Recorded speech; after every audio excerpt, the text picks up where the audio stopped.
ಕಾರವಾರ ತಾಲೂಕಿನಾದ್ಯಂತ ನಿನ್ನೆ ರಾತ್ರಿ ಇಡೀ ಸುರಿದ ಮಳೆಗೆ ಅವಾಂತರಗಳೇ ಸೃಷ್ಟಿಯಾಗಿದೆ. ನೀವು ದೃಶ್ಯದಲ್ಲಿ ನೋಡಬಹುದು, ಕೃಷಿ ಭೂಮಿ ಪೂರ್ತಿಯಾಗಿ ಜಲಾವೃತಗೊಂಡಿದೆ. ಅಷ್ಟೇ ಅಲ್ಲದೆ ಸುಮಾರು 50ರಿಂದ 100 ಮನೆಗಳಿಗೆ ಜಲದಿಗ್ಬಂಧನ ಉಂಟಾಗಿದೆ. ಅಷ್ಟೇ ಅಲ್ಲದೆ ಅನೇಕ ಮನೆಗಳಿಗೆ ನೀರು ಸಹಿತ ನುಗ್ಗಿದೆ. ಅನೇಕ ಜನರು ಅದೇ ಮನೆಯಲ್ಲಿ ಕಾಲ ಕಳೆಯುವಂಥ ಪರಿಸ್ಥಿತಿ ಉಂಟಾಗಿದೆ. ನೀವು ದೃಶ್ಯದಲ್ಲಿ ನೋಡಬಹುದು, ಇದೇ ಮನೆಯಲ್ಲಿ ಇವತ್ತು, ಯಾಕಂದರೆ ಕಳೆದ 4 ದಿನಗಳಿಂದ ಮಳೆ ಪ್ರಮಾಣ ಸ್ವಲ್ಪ ತಗ್ಗಿತ್ತು. ಆದರೆ ನಿನ್ನೆ ರಾತ್ರಿ ಇಡೀ ಒಮ್ಮಿಂದೊಮ್ಮೆಲೆ ಧಾರಾಕಾರವಾಗಿ ಸುರಿದ ಮಳೆಗೆ ಈಗ ಜನರು ಅನಿವಾರ್ಯವಾಗಿ ಅದೇ ಮನೆಯಲ್ಲಿ ಕಾಲ ಕಳೆಯುವಂಥ ಪರಿಸ್ಥಿತಿ ಉಂಟಾಗಿದೆ. ಯಾಕೆಂದರೆ ಕಳೆದ 4 ದಿನಗಳಿಂದ ಮಳೆಯ ಪ್ರಮಾಣ ಕಡಿಮೆ ಆದ ಹಿನ್ನೆಲೆಯಲ್ಲಿ ಕಾಳಜಿ ಕೇಂದ್ರದಿಂದಲೂ ಸಹಿತ ಜನರು ಹೊರಗಡೆ ಮನೆ ಹತ್ರ ಬಂದಿದ್ದರು.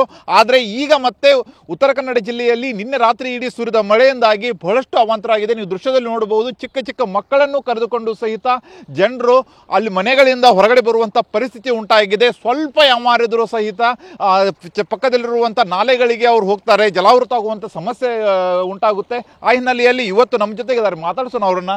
ಸರ್, ಎಲ್ಲಿಂದ ಬರ್ತಾ ಇದ್ದೀರಾ? ಈ ಸಮಸ್ಯೆ ಯಾಕಾಯಿತು? ಏನು ನಾವು ಕಂಟಿನ್ಯೂ ಇದೇ ಹೇಳ್ತಾ ಇದ್ದೇವೆ, ಏನಂದರೆ ಈ ನೆವಲ್ ಯಾವಾಗಿಂದ ಬಂದಿದ್ದರೆ ನೋಡಿ, ಆವಾಗಿಂದ ಈ ಏರಿಯಾದಲ್ಲಿ ನೀರೇ ಮುಳುಗಡೆ ಆಗ್ತಾ ಇದೆ. ಇದ್ರ ಬಗ್ಗೆ ಜಿಲ್ಲಾಧಿಕಾರಿಯವರು ಕ್ರಮ ತಗೊಳ್ಳಿಲ್ಲ. ಮೊನ್ನೆ ಬಂದ್ರವರು, ನಮಗೇನು ಈ ಊರಿನವ್ರಿಗೆ ಗೊತ್ತೇ ಇಲ್ಲ. ಆವಾಗ ನೀರೆಲ್ಲ ಖಾಲಿ ಇದ್ದಿತ್ತು, ನೋಡಿದ್ರು ಹೋದರು. ಈ ಥರ ಸಮಸ್ಯೆ ಮಾಡಿ ಇಟ್ಟಿದ್ದಾರೆ. ಅಂದರೆ ನಿಮಗೇನು ಭೇಟಿನೇ ಆಗಲಿಲ್ಲ? ಏನು ಸಮಸ್ಯೆ ಆಗ್ತಾ ಇದೆ, ಯಾಕೆ ಸಮಸ್ಯೆ ಆಗ್ತಾ ಇದೆ, ಎಷ್ಟು ಸಮಸ್ಯೆ ಆಯಿತು, ಏನು ಅಂತ ಅವರಿಗೆ ಯಾರಿಗೂ ಭೇಟಿ ಆಗಲಿಲ್ಲ. ಅವರು ಬಂದರು, ತಮ್ಮಷ್ಟಕ್ಕೆ ತಾವು ನೋಡಿದ್ರು, ಹೋಗಿಬಿಟ್ಟಿದ್ದಾರೆ. ಓಕೆ, ಹೌದು ಸರ್. ಏನು ಹೇಳೇ ಇಲ್ಲ ನಿಮಗೇನು ಹೇಳಿಲ್ಲ? ಸಮಸ್ಯೆ ಬಗೆಹರಿಸ್ತೀನಿ ನಮ್ಮ ಹತ್ರ ಕೇಳಲೇ ಇಲ್ಲ. ಊರಿನವ್ರಿಗೆ ಯಾರಿಗೂ ಗೊತ್ತೇ ಇಲ್ಲ ಅವ್ರು ಬರೋದು. ಅವ್ರು ಬಂದಾಗ ಇಲ್ಲಿ ನೀರೇ ಇಲ್ಲಾಗಿತ್ತು, ಎಲ್ಲ ಚೊಕ್ಕಿದ್ದಿತ್ತು. ಈಗ ರಾತ್ರಿ ತುಂಬಿದ್ದ ಮಳೆಯಿಂದಾಗಿ ಪೂರ್ತಿ ಕೆಲವರು ಮನೆಯೊಳಗೆ ನೀರು ಪ್ರವೇಶ ಆಗಿದೆ.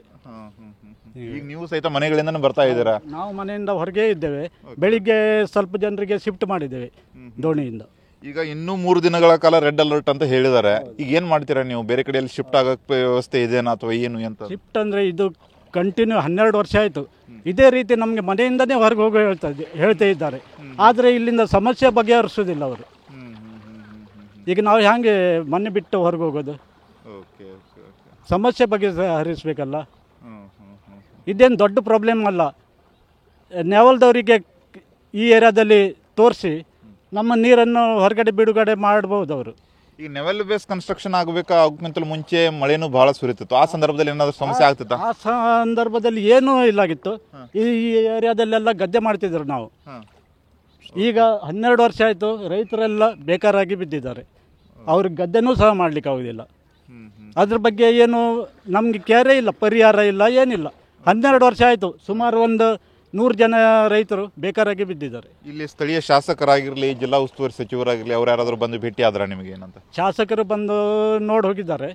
ಆದರೆ ಅವರಿಗೆ ಸಹ ಒಳಗಡೆ ಅವ್ರ ಮಾತು ಕೇಳೋದಿಲ್ಲ ಅಂತೆ ನೆವಲ್ದವರು. ಕಡೆಗೆ ನಮ್ಮಂಥವ್ರು ಸಾಧಾರಣ ಏನು ಮಾಡೋದು? ಇದು ಜಿಲ್ಲಾಧಿಕಾರಿಗಳು ನಮಗೆ ಹೇಳ್ದೇನೆ ಬಂದು ಹೋದ್ರು, ನಮ್ಮ ಸಮಸ್ಯೆನೂ ಸಹಿತ ಸರಿಯಾಗಿ ಆಲಿಸಲಿಲ್ಲ ಅಂತಲೂ ಸಹಿತ ಹೇಳ್ತಾ ಇದ್ದಾರೆ. ಇನ್ನೊಂದು ಕಡೆಗೆ ಶಾಸಕರು ಬಂದು ಹೋಗ್ತಾರೆ, ಆದರೆ ಶಾಸಕರ ಮಾತಿಗೆ ನಾವೆಲ್ಲ ಬೇಯಿಸಿದವರು ಬೆಲೆನೇ ಕೊಡಲ್ಲ ಅಂತಲೂ ಹೇಳ್ತಾ ಇದ್ದಾರೆ. ಈ ರೀತಿಯಾದಂಥ ಸಮಸ್ಯೆಗಳಿಗೆ ನಾವು ತುತ್ತಾಗ್ತಾ ಇದ್ದೀವಿ ಅಂತಲೇ ಇಲ್ಲಿನ ಜನರು ಹೇಳ್ತಾ ಇದ್ದಾರೆ. ಕ್ಯಾಮ್ರಾಮನ್ ಮಂಜುನಾಥ್ ಜೊತೆ ಸೂರಜ್ ಉತ್ತುರೆ, TV9 ಕಾರವಾರ.